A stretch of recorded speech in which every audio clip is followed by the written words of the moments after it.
Hello everybody and welcome to another episode. In today's episode I'm going to show you how to properly clean or replace the EGR valve along with the EGR cooler, the intake manifold along with the throttle body, and all the parts from around it from any Kia Sorento or Kia Sportage out there. So today I'm working on this car. This car is a Kia Sorento made in the year 2009 and it has the engine 2.5 C-Air DI 16 valves. So right here into the engine compartment on the right side you'll find the parts which I already told you. You'll have to lift the engine cover, you'll have to remove it and put it away, and after that you'll be able to see all the parts which you'll have to remove and replace if you want to. But before of that, the first thing which you have to do is to remove the battery, because if you don't remove the battery you will not have any space to work on the parts, and in this way you won't be able to remove them very easy. Alright everybody, so the first thing which you have to do is to take a 10mm socket and you'll have to remove the engine cover, and then you'll have to remove the battery from the car.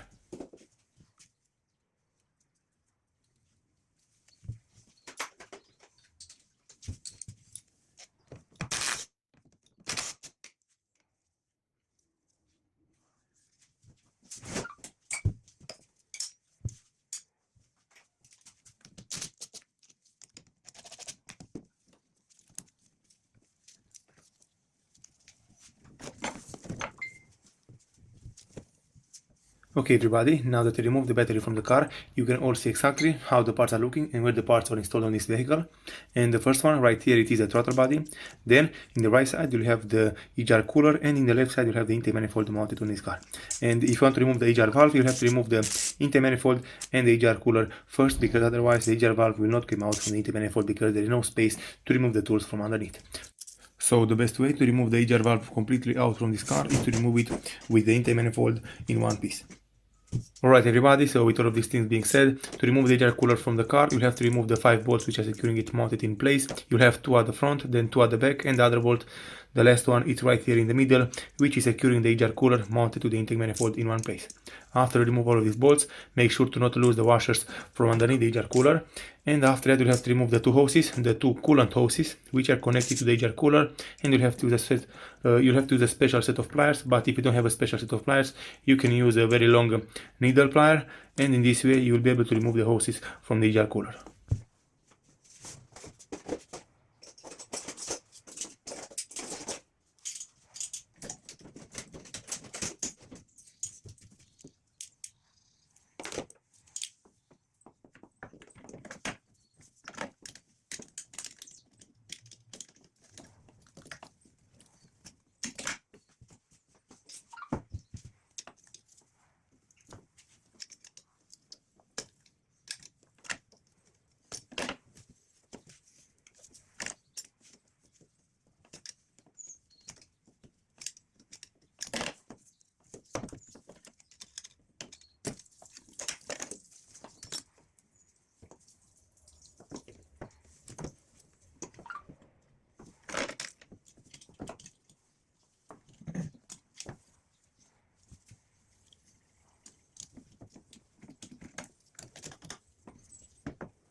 Okay everybody, so after a little bit of struggle I was able to remove the hoses from behind the EGR cooler.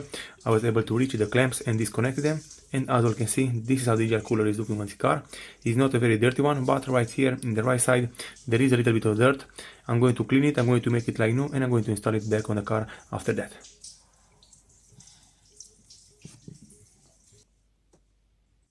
So moving forward, the next step which you'll have to do is to disconnect all the sensors which are mounted over the intake manifold.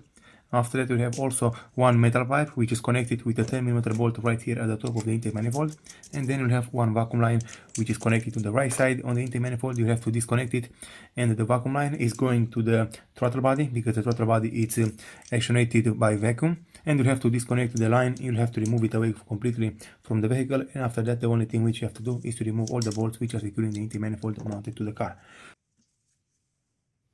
So this intake manifold, it's mounted to the car with 10 bolts, and you'll have to use a 10mm socket to remove all of these bolts which are securing it mounted to the car. And also, it will be very handy if you have some extensions. A long one and a short one will do the job, because it's a little bit difficult to reach the bolts right here in the front side and in the back side, because you'll have the EGR cooler in the back and also the fuel filter. And right here in the front side, if you don't remove the throttle body first, it will be a little bit difficult for you to reach the bolts which are securing it mounted to the car. So if you want to make your job a little bit easier, you can remove first the throttle body from the car, and in this way you'll have more access to remove the bolts which are securing the intake manifold mounted to the car.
Okay everybody, so right now I'm going to give you a closer look of where all the bolts are placed on this car and on this intake manifold.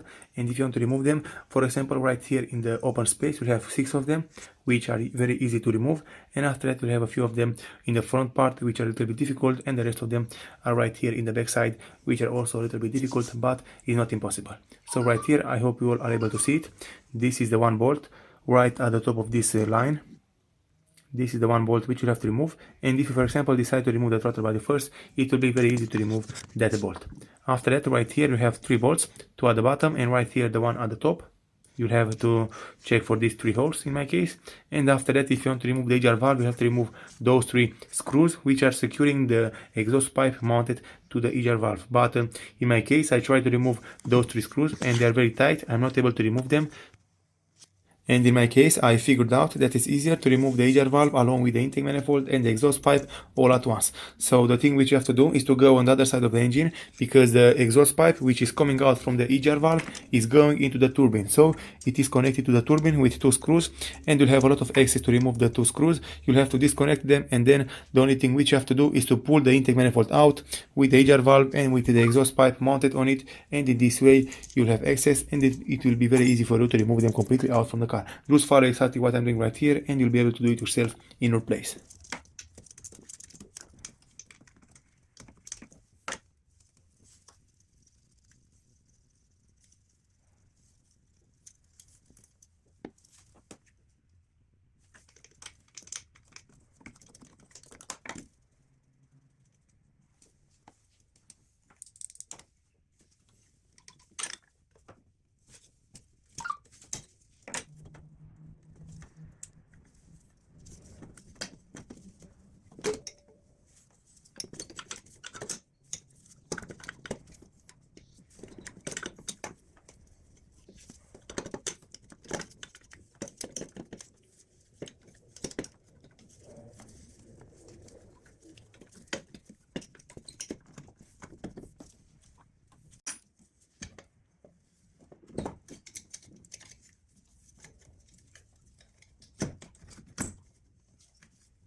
Alright everybody, so right here it is a throttle body. To remove the throttle body, you have to remove the 4 screws which are securing it mounted to the intake manifold, and you have to disconnect the big hose and it will come out from its place. After that, right here I have the EGR cooler from this car. As you all can see, it's not in the greatest condition, but I will make it like new in a few minutes. Also, I recommend all to be very carefully to not lose any washer or seal which are going on the parts, because if you lose them or if you don't install them, you'll have leaks and the car will not work how it's supposed to work. So just take that in mind. And last but not least, right here I have the intake manifold which I removed from this car. So as you can see, it's not in a very bad condition. It is a little bit dirty, but I'm going to make it like new and I'm going to install it back on the car in the best way I can. So right here, it is the exhaust pipe which I told you earlier. You'll have to disconnect from the turbine part. But now, because I removed all the parts out from the vehicle, I'm able to disconnect them piece by piece and clean them separately, and after that I'm going to install them back on the car in the best way I can.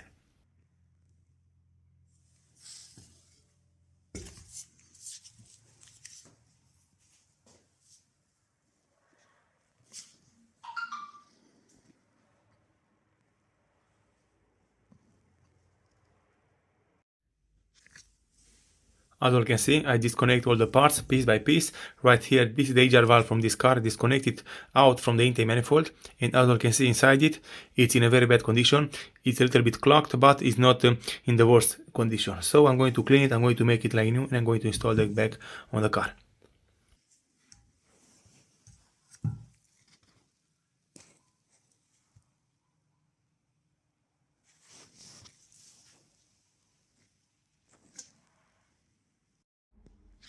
Alright everybody, so moving forward with the job. In my case I'm going to reuse the old gasket which is mounted between the intake manifold and the engine, and as you can see I already placed it back over the engine, and I also used some high temp silicone just to make sure that the job is done properly. Also, right now you will have a closer look of the parts which are disconnected to be able to do this kind of job. And if you go right here in the left side, you'll have to check for this pipe, and this pipe is connected to the exhaust pipe which is coming out from the EGR valve.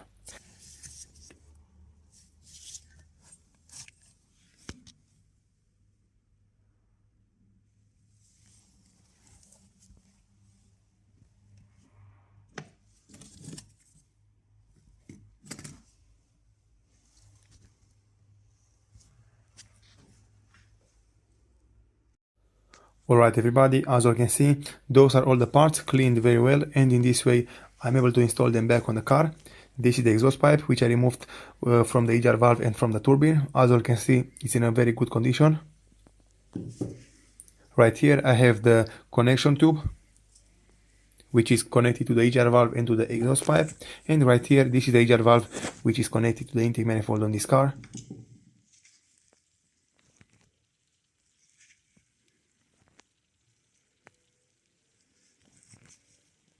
Also, the EGR valve is in a very good condition right now. I was not able to clean it 100%, but I made it better than how it was before.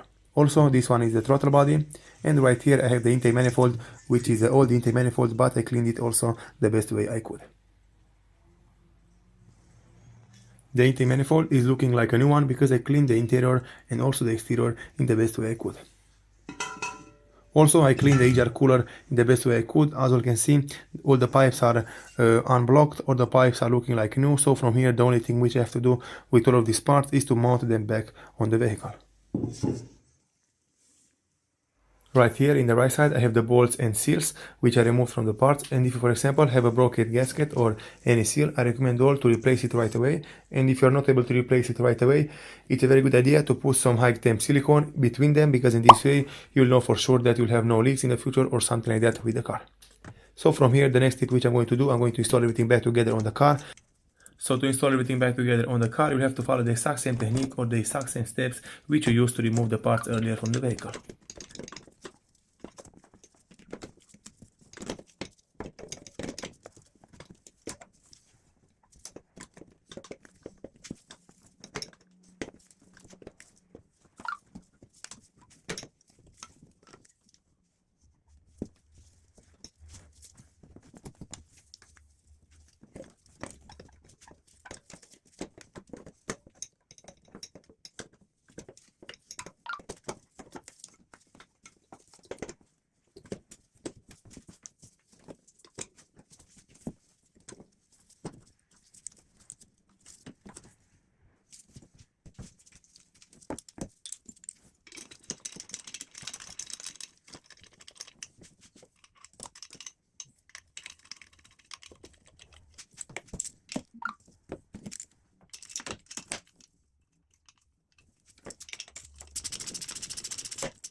Alright everybody, so this is the first time when I start in the vehicle after I finished this kind of job.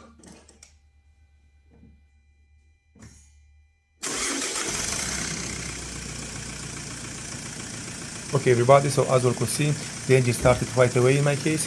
Everything is working perfectly like it should work.